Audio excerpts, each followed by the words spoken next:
welcome back to Leaps and Hounds, our dog training podcast. We're here with another episode this week where we're addressing your questions that you've been sending in, the issues that you're finding with your dog. I've got Kris Glover here. She is the Dog's Trust behaviourist. She's an expert on all of this. She's got all the top tips. And joining us as well, as always, if you can hear a bit of crunching in the background, if you're listening to us, that's Maggie. She's just got a little treat on the go. And Tink's there as well, nice and cosily curled up. So Kris has got her dogs here keeping us company. Now, Kris, today we've got Mim who's got in touch about her spaniel, Max. Now, he sees dogs approaching, pauses, he lies down, then he launches himself at them, barking as they come close. And it tends to be worse if they're small for some reason. So what do you think is going on here? So first, it'd be quite nice to ask Mim what he's like when he's off lead. If she does let him off lead, does he tend to like to interact and play with dogs? So is he then pausing and then barking at trying to get towards them in order to interact with them? Or is it the fact that actually he's worried about dogs, so he can't, because he's on the lead, he can't distance himself from them. So what he's trying to do is he's trying to drive them further away from him. So he's trying to increase distance between the dog and himself.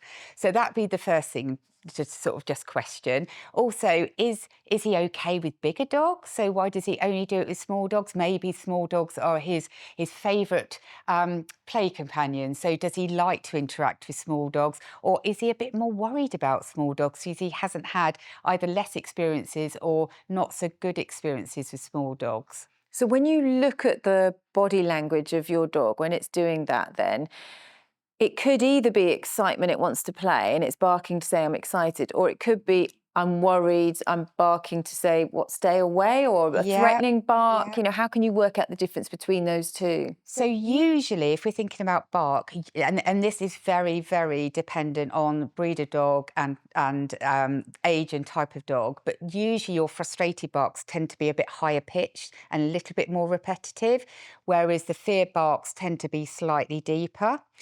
So that could be a good way of being able to tell. And looking at the Dog's Trust website to have a look at body language. So a dog that is worried about something tends to have ears pinned back. They might do a little bit of lip licking, tend to have tension around the mouth. The body tends to be lower.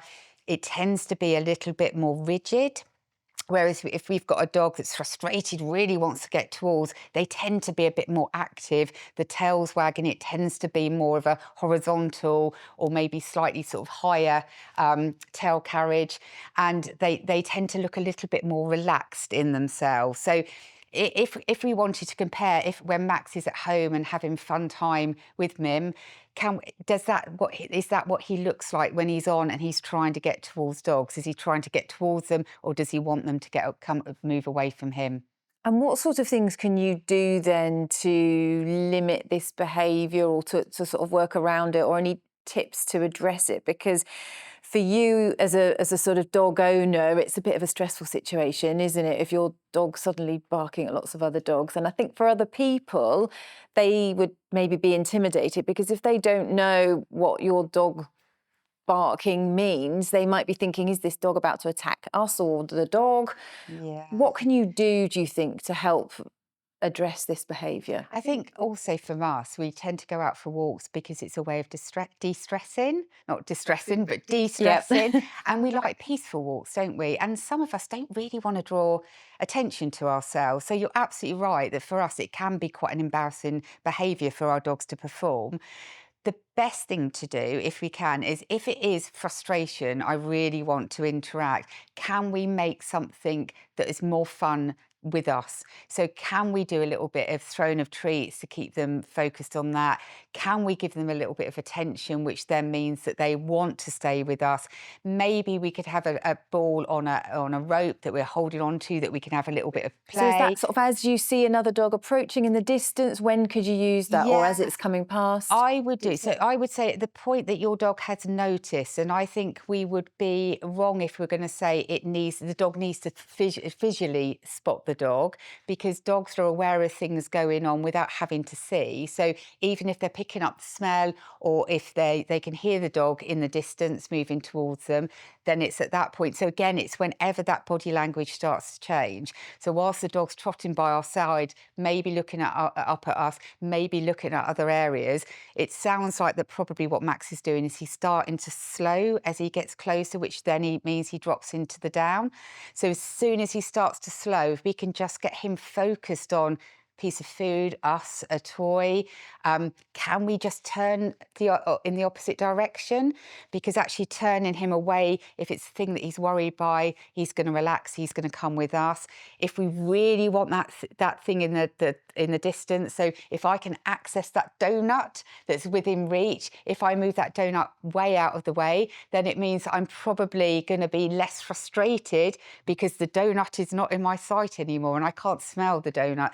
So sometimes just turning them around and moving them away can be helpful.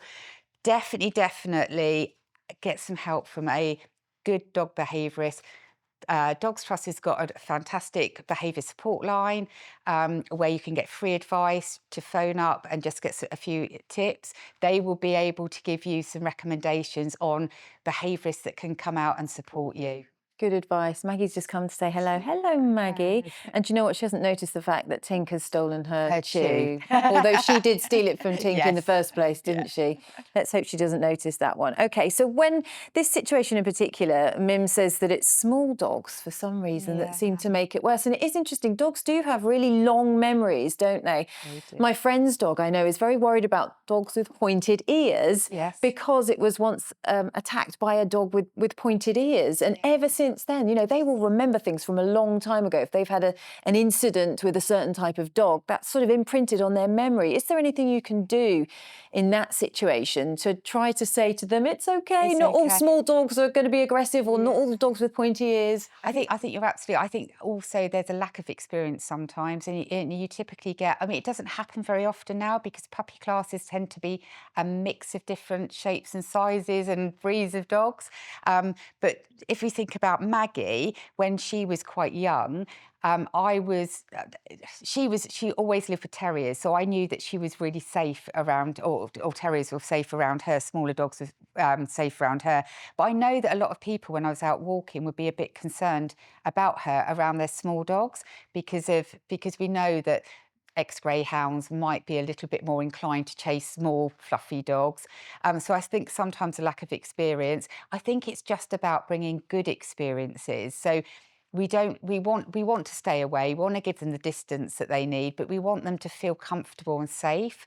So if we can pair, as soon as they see or they smell or they're aware that the other dog is coming in their direction, give a little bit more distance, pair that with a really nice thing coming from us, whether that's good attention, whether that's a little piece of food. We can use their dinner if they're fed dry food, or we can dry their wet food. We can use that. We don't have to increase the food that we're giving throughout the day, but also it might be that we've taken out a little toy with us and we've just got the little toy on the ball, so therefore we can do a little bit of playing with them as well. That's really interesting you say that, because just about the use of food with training, because sometimes I think, actually, do you end up giving them loads of extra food because of all the treats you're giving them when you're trying to train them? But actually you're saying take their daily allowance of food and then sort of take the treats off that, in a sense, and then you know you're not overfeeding them. Yeah, absolutely. I always say when people go, I've used loads of treats, and it's like, that means your dog's done loads of things right, because you've basically, every time you give a treat, you've rewarded a behaviour. So if they've used 50 pieces of food, little treats throughout the day, that is 50 times that your dog's done something amazing, which is really good. But absolutely, just make sure that the treats you're giving are healthy. Check with the vet if you're concerned about your dog's weight or what you should be feeding them. If there's any changes in their toilet habits, again, check with your vet, just make sure that it's safe what you're feeding. But yes, that's what I do. I have little pieces, I dry out pieces of chicken, so my dogs have dried out chicken as treats, and I just reduce their meals. Interesting. accordingly. And we have talked about poo watch before. We don't need to go into No. detail about that. But it's just useful to keep an eye, isn't it? Yeah. Just to check that everything's okay. It's a good indicator of, whether you're feeding your dog the right things and the right amount, isn't it? Okay. In this situation then with a dog barking at other dogs as they come close, what are the things that you shouldn't do? Because I suppose the temptation could be to think, well, should I limit going for walks where there are dogs there that are going to set my dog off? Or does that then make it worse? Because when they do see one, if they don't see them very often, then is the barking situation going to be even greater? I think if a dog is stressing, so if they're finding the experience stressful because they're fearful, then it's a little bit like us. If we keep putting ourselves back into that stressful situation, our response to that is going to worsen. We're going to feel worse about that experience. So the best thing to do sometimes is just to give them a break and just avoid those situations, especially if we need a break as well. So just avoid those situations where we're going to come across those dogs where, for example, Max is starting to get himself in an agitated state. A dog that goes out for a walk and gets more stress, whether that's through frustration or fear, is going to come back more agitated and more energised potentially than they would have done before they went out. So actually giving them a break, as long as we can give them adequate mental and physical stimulation, food, toys, exercise in the garden or in the boundaries of the home, is absolutely appropriate. We don't have to force ourselves and our dogs out for those daily walks if neither of us are getting benefit out of it. Okay. And when you're in that situation, though, with your dog, and it is kind of, doing that lying down thing, doing the barking at other dogs when they come close, what are the sort of no-nos? Should you shout at your dog, pull them out of the way? What are the things that you really should be avoiding doing? So I would say definitely don't shout, because I think if we're adding any sort of fear-inducing or frustration-inducing energy into that situation, it's going to be worse for our dogs. It's just about, again, if we can, understanding why our dog is doing what they're doing, trying to add a little bit more distance, just understanding that there's lots of people out there that have dogs that do the similar. I have dogs that do the similar. And a lot of people that we do come across are very appreciative, especially if they can see that we're trying our best with our dogs. Yeah. So just give ourselves a little bit of space, give our dogs a little bit of space. Definitely don't pull them on the lead. Definitely don't shout at them. Just try and sort of read what they're telling us or asking us to do, and then move them away if we can give them extra distance. And also a plea to those people that have got the amazing dogs that are happy with everything. If you do see somebody that is struggling with their dog and they are barking, please, if you can just give them a little bit of space. Oh, that's a good thing to know, isn't it? And also I think it's, you can kind of explain to people at the same time, can't you? Sorry, my dog's a bit shouty, but he doesn't mean any harm. Sometimes I Yeah. think just that little bit of explanation for other people helps them to understand the situation, doesn't it? Or, Absolutely, this is a behaviour I'm working on or something. So at Definitely. least there's a bit more understanding between dog walkers. That's what we want, isn't it? And you can also get these branded harnesses, or you could have, if your dog's very comfortable wearing a coat, that just says, dog in training, or dog slightly nervous dog. I love that, Just so dog in that there's- training. Yeah, I love the dog in training, because I think because we are trying to help our dogs, support them through things that they're frustrated or worried by, we tend to be there doing training. And that gives out a good message, because it means dog in training, people then tend to give you a little bit more distance and avoid. What a great idea. It's like an L plate for a dog, isn't Yeah. it? Excellent. We love that. Okay, Kris, so summarise for us then your top advice if a dog barks at other dogs when they come close. So first thing is, if we can, assess their body language. And again, there's lots of good resource on the Dogs Trust website that talk through what a typical fearful dog would look like, what a typical frustrated dog would look like, and what a typical in the middle, so fear and frustrated dog, would look like. Don't shout at your dog.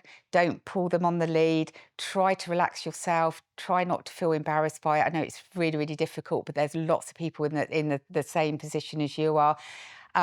If you can, encourage them to move with you by using a bit of food, having a toy that you can play with, talking to them, doing anything we can to sort of just give them a little bit more distance. Do that. Definitely seek help from a behaviourist if you feel that you do need some extra help, which you probably might do in that situation. And if you feel that you and your dog are having a really stressful time out on a walk, give yourself a bit of a break. As long as you can give your dog opportunity to use their brain and their body within the confines of your home and outside in your garden, that's absolutely fine. Kris, thank you so much. Excellent advice, as always. A big thank you to you for joining us for this episode of Leaps and Hounds. We'll be back again next week with another episode where we'll be looking at more of your questions, your issues, your dog training problems. So we'll see you then. Bye.